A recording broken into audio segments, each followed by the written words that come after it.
Thanks very much, Serge. Good evening, everyone. It's a pleasure to be with you here.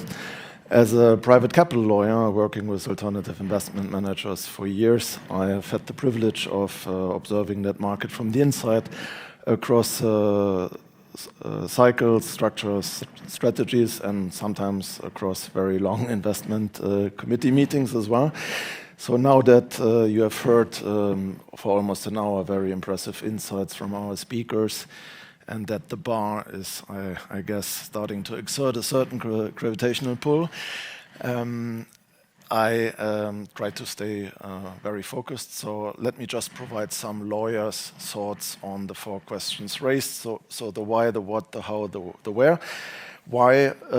Because alternative investments, they are no longer optional. They are becoming quite essential. So what do I mean by that? They're not fashionable because fashions change.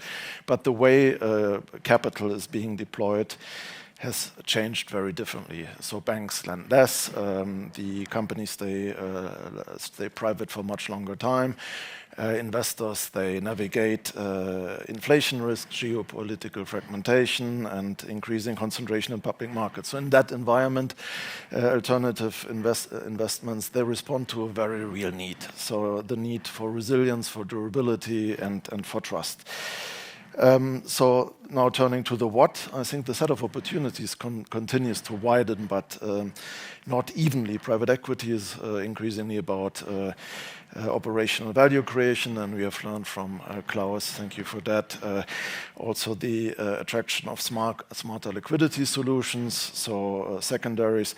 Private credit has become a structural source of funding, resilient by design, but still very challenging and demanding discipline. Real assets, they are underpinning the next long-term investment circles. And what unites these strategies is not so much the complexity for the sake of complexity, although we lawyers, we try to do our best, obviously, but more the time. And I think the willingness to engage patiently with a real ecosystem.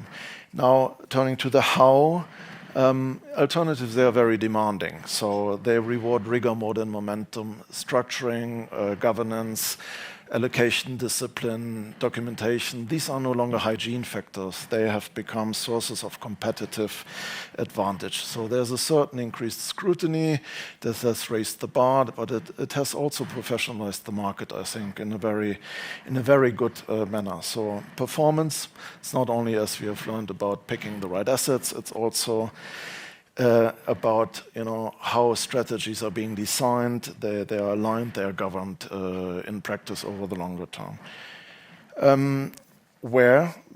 Finally, the future belongs to the ecosystems, not just scale but density. So you need the right mix and the right concentration between capital, expertise, trust, and also infrastructure. And I firmly believe the jurisdictions that combine this technical excellence and the pragmatic regulation and openness to innovation, they will thrive. And we all know that Luxembourg for the last decades has built such an ecosystem, resilient, trusted, and international. And to remain at the forefront, I think we need just adaptability in a form of optimism that is grounded in realism. So judging by the discussions we have heard tonight and the people in the room, I think we are pretty much in good shape. Thank you very much.